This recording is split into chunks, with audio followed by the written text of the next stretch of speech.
Hello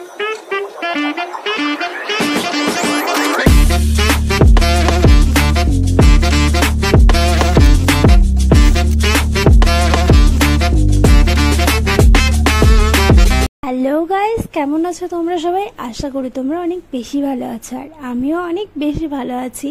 এই কয়েকদিন ধরে আলিপুরদুয়ারে কিন্তু প্রচণ্ড গরম পড়েছে, কিন্তু আজকের ওয়েদারটা খুবই সুন্দর, হালকা হালকা বৃষ্টিও পড়ছে আর হাওয়াও ছিল, তো ওয়েদারটা কিন্তু অনেকটাই ঠান্ডা। এখানে জ্যাম্মা একটুখানি কিছুর জন্য আমাকে ডাকছিল, তো জ্যাম্মাদের ঘরে গেছিলাম। তো জ্যাম্মাদের ঘরে গিয়ে দেখে এখানে জ্যাম্মার তাল ঝুলছিল, আর আমি এত খুশি হয়েছি যেটা বলার মতো না। কারণ এই বছর তো আমাদের বাড়িতে একটাই তাল আনা হয়েছিল, সেটাও নষ্ট। তাই বাবা বলেছে যে এই বছর আমাদের বাড়িতে আর তালই খাওয়া হবে না। পাড়াতে তো খেয়েছি একবার, আর জ্যাম্মাও একবার এনেছিল, কিন্তু মন ভরেনি।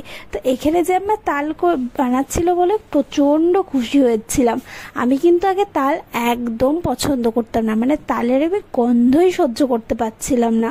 কিন্তু এখন আমি যাই না কেন, তালের বড়া খেতে খুবই ভালো লাগে। তালের ক্ষীরটা আমি অতটা খাই না, খুব একটা পছন্দ করি না, কিন্তু তালের বড়া খেতে কিন্তু খুবই ভালো লাগে। তোমাদের কার কার ভালো লাগে অবশ্যই তোমরা কিন্তু কমেন্ট করে জানিও। আর এখানে দেখো জ্যাম্মা তালের রসটা ছালছিল, এত সুন্দর কালার এসেছিল যেটা বলার মতো না। আজকে দুপুরে লাঞ্চে ছিল কাতল মাছের কালিয়া, তারপর লাল শাক, এখানে শুটকি মাছের একটা তরকারি, আলু সেদ্ধ, মানে অনেক কিছু, ডাল। মানে আমাদের না মাঝে মাঝে এরকম হয় যে এত কিছু করা হয় যেগুলো আর্ধেকের বেশি খাওয়াই হয় না। আর আমার তো লাল শাক আর আলু সেদ্ধ এতটাই ভালো লাগে যে মনে হয় আমি এটা দিয়েই খেয়ে নিই। আর তারপর আজকে না ঘুম থেকে উঠতে উঠতে অনেকটাই লেট হয়ে গেছে, তাই ফটাফট চলে গেছিলাম হচ্ছে হ্যাপিকে নিয়ে ডাক্তারের কাছে। কারণ আজকে না ডাক্তার দেখানোর ডেট আছে, অনেক দিন থেকে ভাবছিলাম, কিন্তু কিছুতেই হচ্ছিল না। আমার হচ্ছিল না তো দিদির হচ্ছিল না, দিদির হচ্ছিল তো আমার হচ্ছিল না, স্বপ্নার হচ্ছিল না। কিন্তু এখন ভাবছি যে না, কোনো মতে আর লেট করা যাবে না, আমাকে যেতেই হবে। তাই আমি আর স্বপ্না কিন্তু হ্যাপিকে নিয়ে চলে গেলাম। ওর প্রবলেম হচ্ছিল, ওর না পিছনের দুটো পা একটুখানি বেঁকে যাচ্ছিল। তো আমার থেকেও বেশি ভয় পাচ্ছিল মা। মানে বারবার বলছিল কবে ডাক্তার বসবে, তাড়াতাড়ি দেখা কি হয়েছে না হয়েছে। মা প্রচণ্ড ভয় পাচ্ছিল। আমি যে ওরকম কিছুই না, হয়তো বা ক্যালসিয়ামের জন্য। তো এখানে আমি ডাক্তারের কাছে চলে আসছি, আর এসে শুনলাম যে ডাক্তার আসতে এখনো অনেক দেরি, মিনিমাম আধা ঘন্টার মতো বসতে হবে।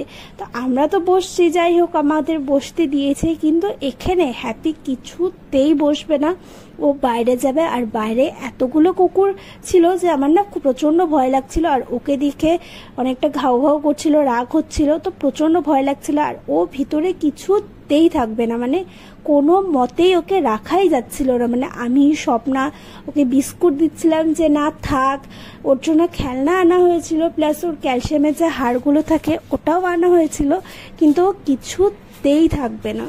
তো মতন যে বসবে ওটাও বসছিল না। মানে ওকে এতটাই ভয় দেখানো হচ্ছিল, ওকে উপরে সিটে বসানো হচ্ছিল, প্লাস চেয়ারে, প্লাস ওই খাঁচাতে ভয় দেখানোর চেষ্টা হচ্ছিল, কিন্তু ও কোনো কিছুতে পাত্তা দিচ্ছিল না। ওর একটাই কথা, ও বাইরে যাবে, ও ঘরে থাকবেই না।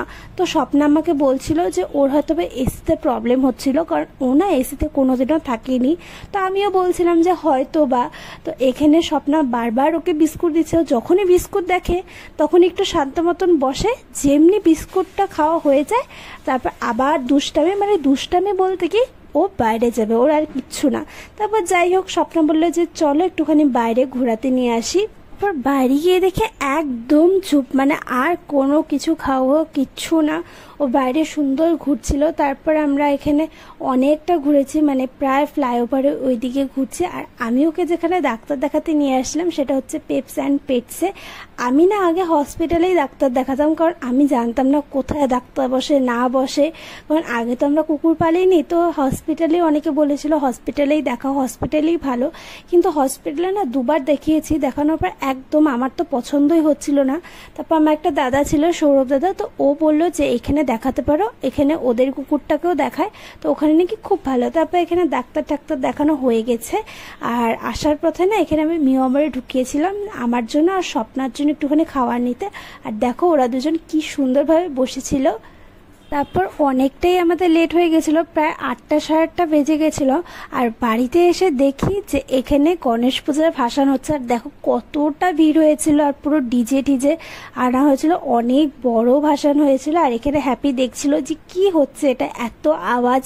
ও এক ফোঁটাও ভয় পাচ্ছিল না, বোম ফুটছিল তাও, মানে ওর কোনো ভ্রুক্ষেপও নাই।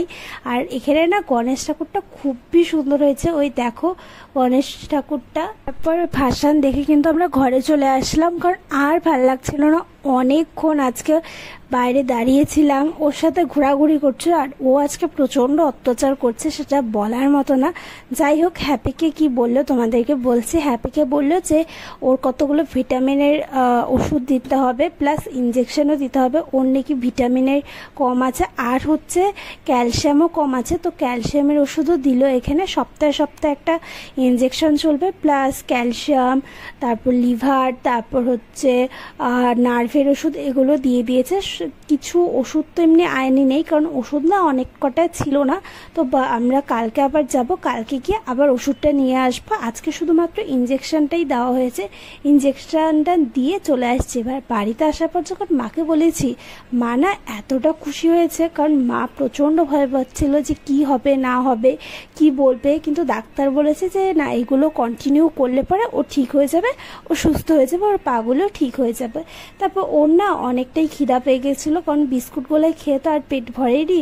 তো এখানে আজকে ওর খাবারে ছিল হচ্ছে স্যুপ, সব সবজি দিয়ে, চিকেন দিয়ে। আর আমরা না আগে চিকেন একদমই দিতাম না, ওই মাসে একবার ওকে প্রায় মাছ দিতাম, কিন্তু এখন ডাক্তার বলেছে যে ওকে কন্টিনিউ চিকেন খাওয়াতে। তো এর জন্য না আমরা চিকেন দিই, প্রায়ই চিকেন দিই। আর এখানে স্যুপটার মধ্যে সব সবজি দিয়ে, যাতে ওর সবজিটাও খাওয়া হয়ে যায়, প্লাস চিকেনটাও। তারপর উনি খাওয়া দাওয়া করে আমাদের ঘরে বসেছিল, আর এখানে স্বপ্না হচ্ছে জামা কাপড় ভাঁজ করছিল।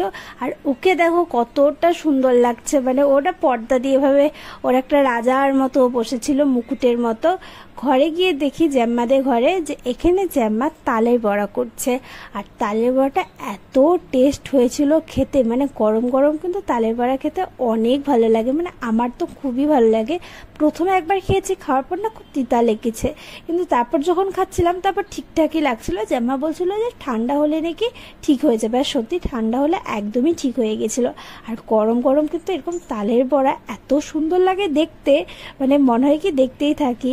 আচ্ছা, ব্লগটা যদি ভালো লাগে তাহলে লাইক শেয়ার সাবস্ক্রাইব করে দিও। নেক্সট ব্লগে আবার দেখা হবে, বাই বাই।